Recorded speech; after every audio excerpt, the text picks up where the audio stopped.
So can you walk us through how you and a sponsor can work together to rate lock, to do an early rate lock as quickly as possible, and also, and that's on a fixed rate execution, right? Right, And different lenders have a different early rate lock program. right. So can you walk through perhaps a couple different programs and ways to get to an early rate lock? Yeah, so the big one is with agency.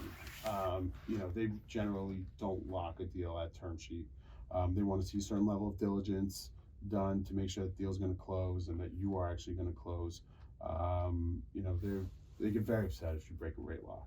Um, so, you know, rushing out, making sure the third parties are engaged right away, making sure legal has taken care of what they wanted to on the deal, making sure that we've gotten what we need on the, let's call it the core diligence of the property, and make sure that once we rate lock, we can get to closing.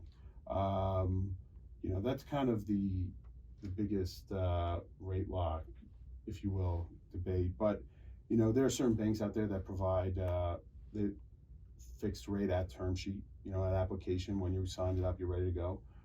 So that takes some of the risk off. But um, going back to your previous point, the the troubles have been when deals kind of drag, or takes a while to execute the contract, and rates have changed in the interim. That's kind of been the biggest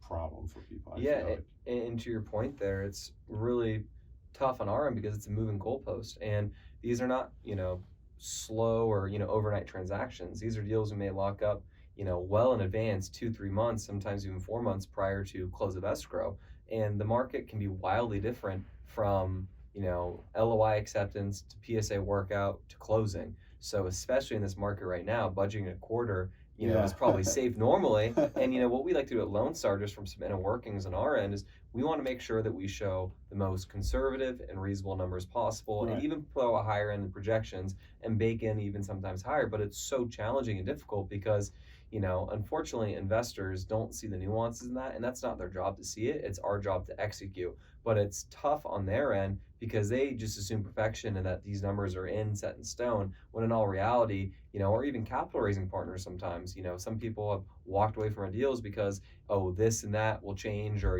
cash on cash are slightly different because of the debt profile, Right. which is a bummer on our end because that doesn't mean, of course, we want to have the most accretive and best, cash on cash return. But if, we get 1 year, 2 year, 3 years of interest only, or that changes, well, that materially changes the cash on cash return profile. So it's certainly a challenging and a balancing act on our end. And then similarly, if we want to come in high on our projections to kind of bake in, an under promise over deliver scenario, well, that might, detract them from investing in our group, which is fine. We're generally trying to kind of put those people away from our offerings. We want to have, investors that value the relationship and know that we're going to exceed expectations, but it's still a moving goalpost, unfortunately, through that process. Yeah, and that's part of knowing the client, knowing, having the relationship, being a boutique shop, in that the second a contract or an LOI is signed, that is the first thing we are focused on.